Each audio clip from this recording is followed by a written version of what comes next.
भूमिपुत्र शैलेश धाग ने आज मुख्यमंत्री उद्धव ठाकरे, कोकण आयुक्त AB मिसाल और सिडको संचालक संजय मुखर्जी को पत्र लिखकर नवी मुंबई एयरपोर्ट का नाम दिबा पाटिल के नाम पर रखने की मांग की है।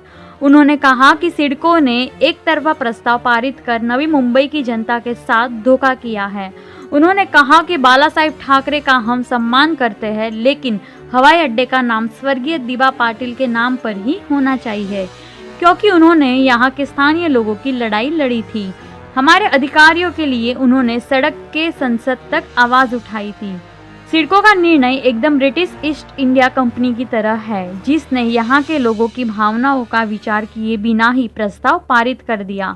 इसलिए मुख्यमंत्री उद्धव ठाकरे और उप मुख्यमंत्री अजित पवार हमारे प्रस्ताव पर ध्यान दे और सिडको के प्रस्ताव को निरस्त कर दे।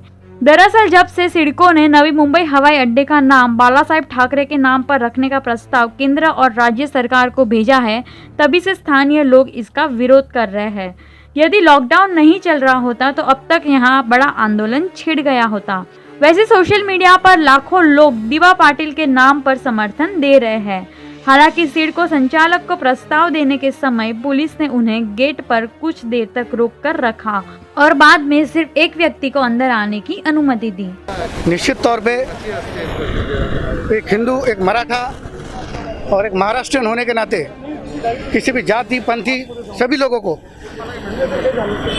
स्वर्गीय हिंदू हृदय समाज शिवसेना प्रमुख बाला साहब ठाकरे प्रति बहुत बेहद आदर है। उनका नाम लेते ही हमारे रग रग में खून दौड़ता है। इससे अलग बात कुछ नहीं है। कोई भी इंसान को और किसी भी व्यक्ति को बाला साहब ठाकरे के प्रति आदर ही होता है। इसके परहेज उनके कार्यों का अनादर, उनके नाम का अनादर मैं नहीं करना चाहता। उनका मैं दिल से रिस्पेक्ट करता हूँ। हमारे खून में बाला साहब है। लेकिन यहाँ पे जिस तरीके से ये जो निर्णय लिया गया है उनके कर्मभूमि, उनके जन्मभूमि पर, और माननीय दिबा पाटिल ये छोटे नहीं है। इनको आप 95 गांव तक या ये 3 तालुका उरण, पनवेल या थाना तालुका तक सीमित मत रखिए। वो एक लोक नेता थे। वो 2 बार खासदार रह चुके, 5 बार आमदार रहे, विपक्ष के नेता रह चुके 2 बार। और उन्होंने देश के गरीब शेतकरी, देश के गरीब कामगार और पिछड़े लोगों के लिए, शोषित लोगों के लिए, वंचित लोगों के लिए, प्रकल्पग्रस्तों के लिए नहीं तो हर किसान के लिए कायदे में जो कायदा मंडल है, विधान मंडल, वहाँ पे कायदे बनाए हैं। 200 उपसूचना देने वाले एक कणखर नेता जब वो हाउस में बोलते थे दिबा, तब विरोधी पक्ष में होके भी उनका कोई बात नहीं काट सकता था। इतना ऊंचाई वाला नेता, इतना कार्यशैली रहने वाला नेता, इनका नाम अगर नवी मुंबई विमानतल को नहीं दिया जाए तो ये संघर्ष का अपमान होगा। हमारे देश में विविध आंदोलन, विविध प्रकल्पों के लिए चल रहे, उस आंदोलनों को इनको खत्म करना है।